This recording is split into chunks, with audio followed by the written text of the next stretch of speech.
kuhakikisha kwamba tunapambana na hawa majangili, na pia kama vile nilisema jana, tunatafuta wale ambao wanawafadhili na wale wanawapatia support ya kisiasa. Kama wao wamechaguliwa ama hawajachaguliwa, tutahakikisha kwamba wamechukuliwa hatua ya kisheria.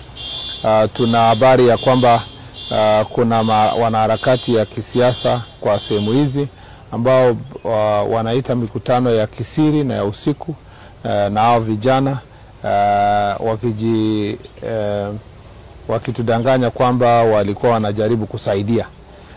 Tumesema kwamba kama mtu anaita mkutano kuongelesha vijana na kuwasaidia, hiyo sio jambo yenye unafanywa kwa giza.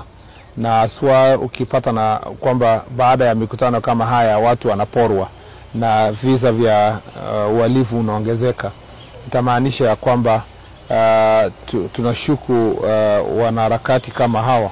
Na kwa hivyo, kwa sababu uchunguzi unaendelea, wale tutawapata na hatia, aswa wale wanasaidia kufanya uchochezi, watachukuliwa hatua ya kisheria. Mbali na haya, nataka ni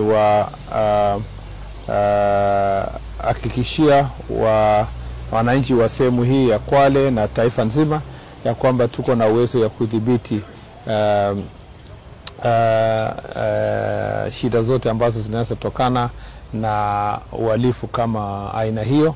Na kwa siku ambazo ziko za usoni, mtaona baada ya mikutano yetu na kukubaliana jinsi gani tutafanya kazi pamoja, tutapatia our chiefs na askari wetu marching orders, na utaona wengi wao watashughulikiwa.